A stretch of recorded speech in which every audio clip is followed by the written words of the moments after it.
Brown leaf tips and edges of all the Calathea plants are the major problem that discourages us from growing this plant. But here are 6 essential Calathea plant growing tips that you should know to improve the plant's growth and recover the leaf browning and drying issues fast. Number 1. Browning on the newest leaves. It is related to uneven soil moisture. When the Calathea plants form new leaves, they prefer a constant supply of water in order to balance the water pressure in the new leaf cells.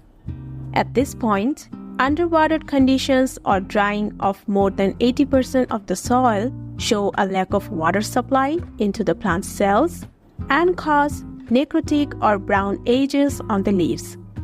On the other hand, overwatering is another issue that increases the water pressure into the leaf cells and bursts the cells, ultimately causing brown edges.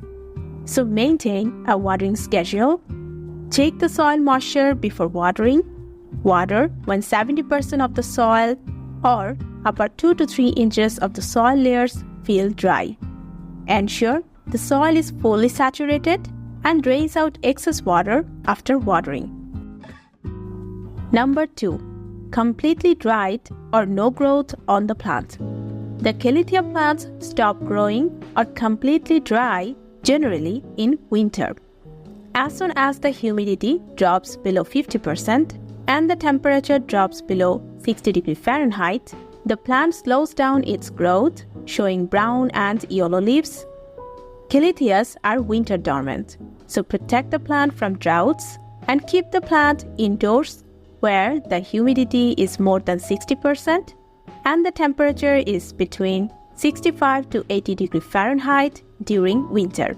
Not only in the winter season, if the humidity and temperature are not adjusted during their growing period, which is summer, Calatheas also will stunt the growth or start to dry out, and that will drive me to the next point, which is the ideal humidity level and temperature for the Calathea plants.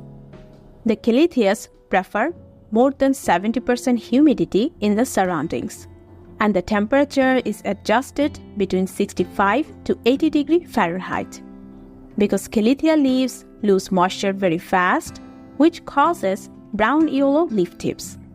Also, they prefer constant levels of humidity and temperature in the surroundings because rapid fluctuation also causes necrotic areas on the leaves, especially on the youngest leaves. Now, in our places, it is not always possible to adjust the humidity and temperature, but you can prevent by creating an environment that will fulfill about 90% of the plant's requirements. Number 4. Mineral impacts. Since most of the Calatheas are found in the rainforest and grow under the canopies of large trees, they mostly receive filtered water from the streams and rain. So this plant reacts if watered with saline water or harsh mineral-containing water. The plant leaves accumulate harsh minerals such as chlorine and fluoride trapped in the leaf tips and cause brown tips on the leaves. If the tap water in your region has a very minor amount of harsh minerals and the pH is between 6.8 to 7.8, you can use that to water your Calatheas.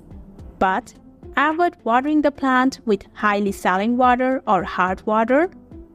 You can water with rainwater or purified water or use a water conditioner.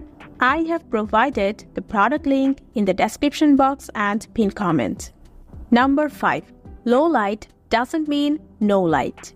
Calathea or prayer plants are commonly known as low light plants, but it doesn't mean the darkest corner in your garden would be ideal to grow this plant.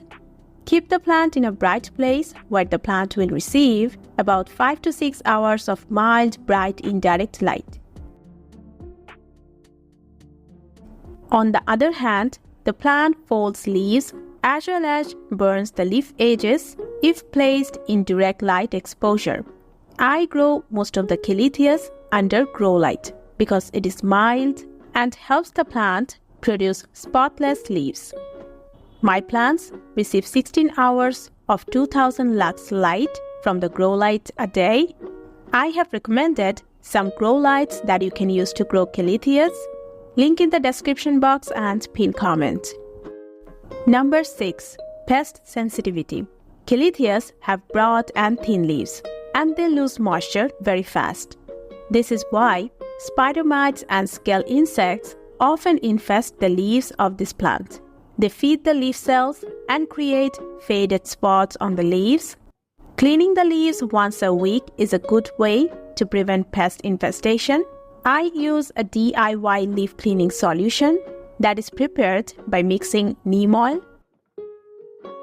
and a few drops of soap. The detailed video link on this DIY solution is in the I button. If you want to learn more about houseplant troubleshoots, then check the playlist that is displayed on the screen. Thank you so much for watching this video, and we will see you in the next one.